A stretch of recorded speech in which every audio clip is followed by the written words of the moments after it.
165তম ও কাজী নজরুল ইসলামের 127তম জন্মবর্ষ চলছে। 24শে July August Kazi Nazrul ইসলামের অর্ধশতবর্ষ প্রয়াণ দিবস আসছে। আমরা জানি বাংলায় বৈশাখ মাস আসা মানে রবীন্দ্র মাসের শুরু। কারণ 25শে বৈশাখ বিশ্বকবি রবীন্দ্রনাথ ঠাকুরের জন্মদিন, আর তাই বৈশাখ মাস পড়লেই বিশ্বকবি রবীন্দ্রনাথ ঠাকুরের লেখা গান, কবিতা, কাব্য, উপন্যাস, সাহিত্য পাঠে গোটা বাংলা তথা গোটা বিশ্ব মেতে ওঠে।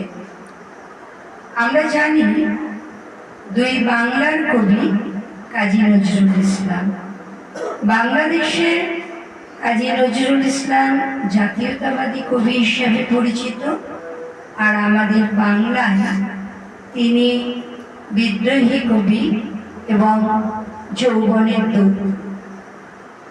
রবীন্দ্রনাথ ঠাকুর ছিলেন জমিদার পরিবারের সন্তান।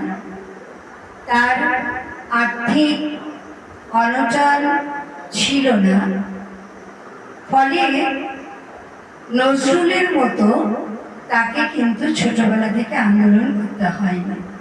কারণ কাজী নজরুল ইসলাম বর্ধমানের চুরুলিয়া গ্রামে যেখানে জন্মগ্রহণ করেছিলেন, সেটা ছিল একটা চাষাবাদের গ্রাম।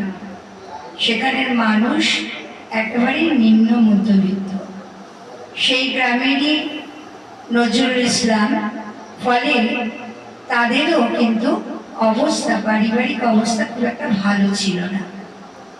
কাজী নজরুল ইসলামের যখন 8 বছর বয়স, তখন তিনি তার পিতাকে হারান। ফলে কাজী নজরুল ইসলামের গোটা পরিবারের রুটি রুচির দায়িত্ব বর্তায় কাজী নজরুল ইসলামের। ফলে কাজী নজরুল ইসলাম সেই ছোট্টবেলা থেকেই, আমরা যদি তার জীবনী পড়ি তাহলে দেখতে পাবো যে সেই 8 বছর বয়স থেকেই একদম রুটির দোকানে কাজ করা থেকে শুরু করে তিনি খুব ভালো গান লিখতেন।